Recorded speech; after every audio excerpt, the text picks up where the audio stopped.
グラディウスは15個の攻撃モーションを確認しています。これらをモーションに応じて4つのグループに分けました。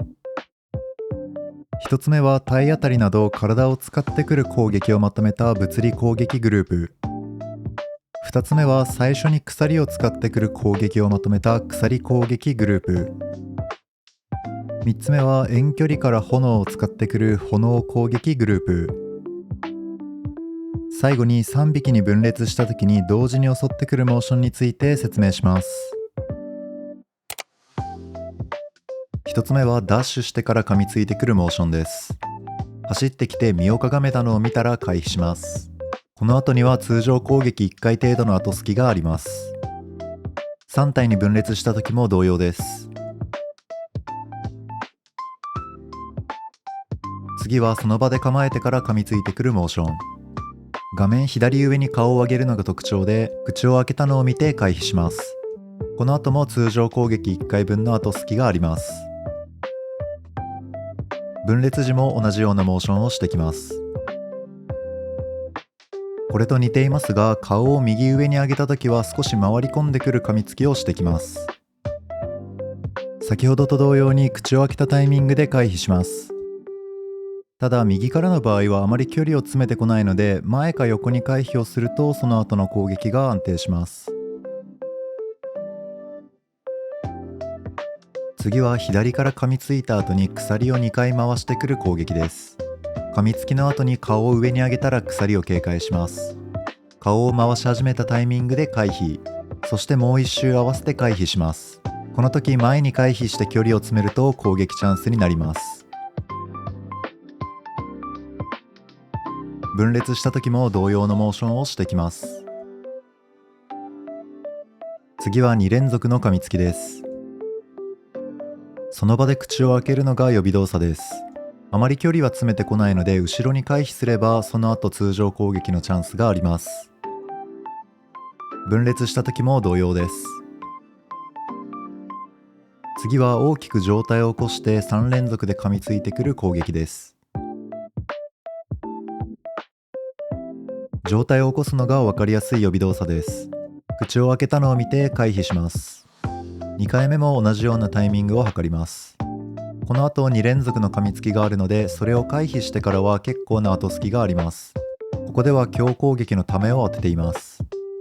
この攻撃は分裂した時には確認してません。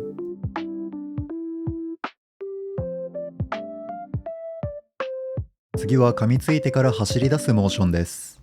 走り回った後にジャンプして攻撃するパターンと、距離が近い時は2連噛みつきに派生するパターンもあります。少し後ずさって体勢をかがめたら最初の噛みつきを警戒します。このように遠くまで走り始めた後はその後のジャンプをゆっくり見て着地のタイミングで回避を合わせます。この後は距離を詰めてから攻撃する程度の時間はあります。このジャンプ派生は1匹の時にもやってきます。2連噛みつきに派生する場合は少し後隙は短くなります。次は頭突きです。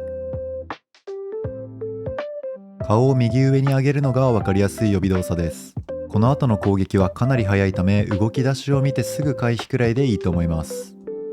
攻撃の後は若干左側に移動するので、左回避するとその後の攻撃が安定します。分裂している時も同様です。物理攻撃の最後は高速技です。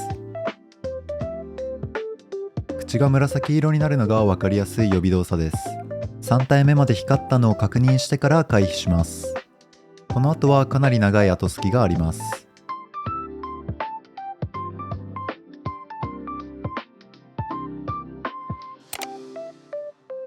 ここからは鎖攻撃3種を紹介します。1つ目は2連続で鎖を回してくる攻撃です。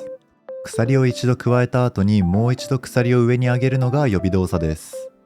1回目の鎖は回し始めた直後に回避、2回目は少し遅らせて回ってきたタイミングで回避します。回避するときは前に回避してあげると距離を詰めれて、その後の後隙を活かせます。体力が半分を切ってくると2回鎖を回した後にジャンプして剣で攻撃してきます。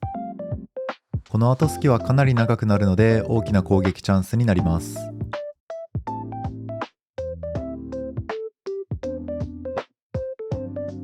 次は鎖を回してから頭突きしてくる攻撃です。このモーションは先ほどのモーションとの見分けがかなり難しいです。見分け方としては、鎖2回の方は鎖を一度上に上げてからもう一度上げるのに対して、鎖1回の方は鎖を上に上げてからすぐに回し始めてきます。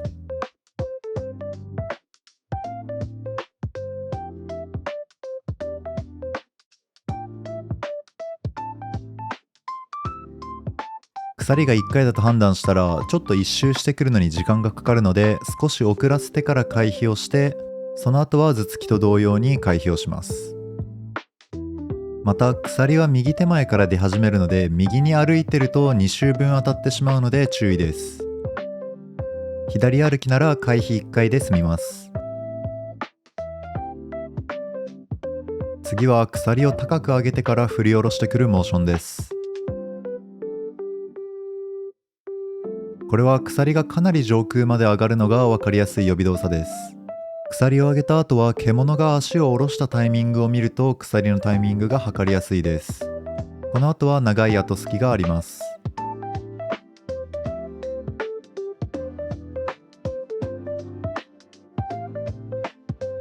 この攻撃も体力が一定以下になると剣を使った攻撃に派生します。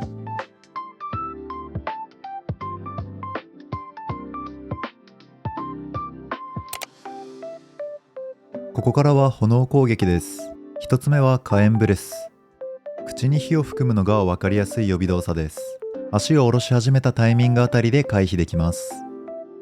この攻撃は距離を空けてやってくる割に後隙が少ないので、攻撃は少し難しいです。分裂状態も同様です。次は剣を使って広範囲に爆発させてくる攻撃です。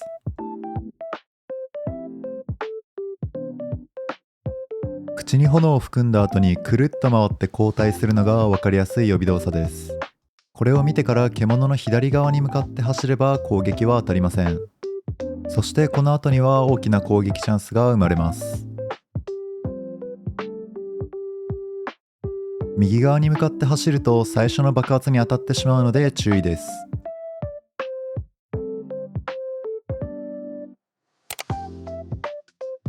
最後は分裂攻撃です。3匹の状態で咆哮した後に3体の獣に分裂します。一番初めは3体同時に襲ってきます。これはそれぞれの個体が2回攻撃するまで続きます。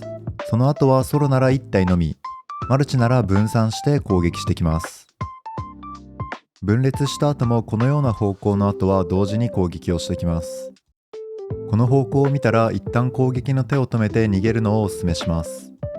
特に後ろ側に走って3体を画面内に収めると、それぞれの攻撃は今まで解説したのと同じなので、タイミングを合わせて回避してあげればいいと思います。最後までご視聴いただきありがとうございました。何か動画に対してリクエストや感想などあればコメントお待ちしてます。それではまた次の動画でお会いしましょう。